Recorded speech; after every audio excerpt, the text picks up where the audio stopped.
self-published, which are the reports that I wrote about the asylum seekers. One is on their individual lives, how they're dealing with life in Israel in different issues, and the other is about their communities and how the challenges they're facing as communities in Israel. So in the beginning when I first started, part of my methodology was to do a community participatory approach. And I approached several leaders in the Eritrean and Sudanese communities, and I said, I want to know what you think about this research, what you think about these questions, and you help me figure out what are the right things to ask and how are we going to do this research. And one of my first meetings was with Sister Aziza. What's her last name? I don't remember her name. Who is actually a nun in Israel, and she's from Eritrea originally. She's been all over the world. She speaks, I don't know, like 7 languages or something.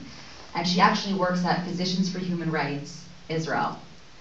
I met with her and she started telling me about the amount of requests that women that Eritrean women especially have been asking for abortions. And she said to me, Maya, you don't know, we kept getting all these requests and we didn't understand why. And we started to realize that almost all of the women coming through Sinai are being raped. And that first struck with me because I'm a very, very hardcore feminist. And, to hear that such a large amount of women are being raped and are suffering in that way, that was the first line that they crossed with me. And then I started doing my interviews, and I had an interview with a 15-year-old boy who had just come in. And it wasn't actually a planned interview because he wasn't ready, but we just talked, and my translator happened to be with me. And he just started telling me his story. And he had been, for 15 days, had his hands and his feet tied together, and he had been tortured and had to call his family in Eritrea while being tortured. And this is what happens all the time, but this was the first time that I really heard it from someone it was happening, that it had just happened to. And asking for, I think it was like $20,000. And his family had basically asked the entire village that they're from to loan them money. And this story is, all the Eritreans in the room know this story, but for everyone else here.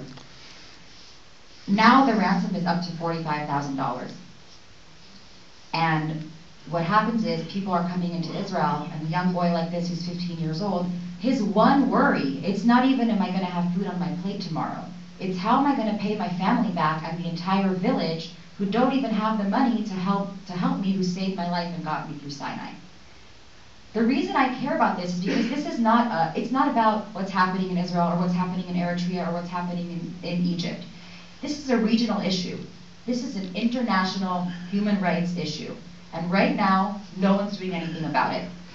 And there are several reasons. One is that you have the Egyptian government, which really doesn't want to deal with Sinai and is afraid in many ways, and they have their own problems right now.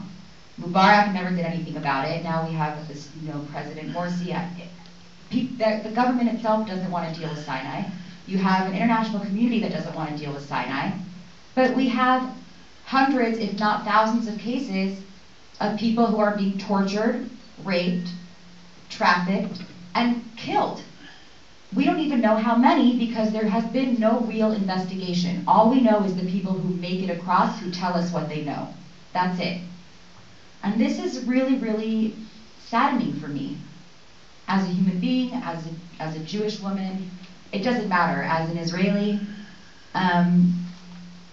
my feeling is we know that these atrocities are happening and we have to do something together. So for me, as the founder of Right Now, we represent the Jewish community being in solidarity with all of you and trying to help the international Eritrean diaspora and work together to raise awareness, because the more awareness we raise about this issue, the more everyone else cares and the more things will change.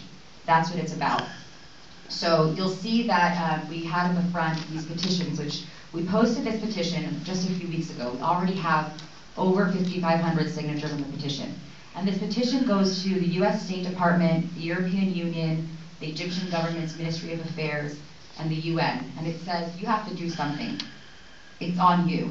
Because we don't have that power. So all our power is to tell you that you have to do it.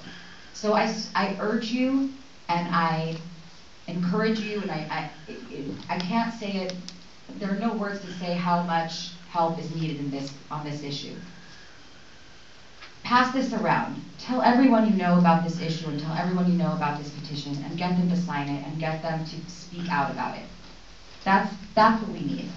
And I think that's it.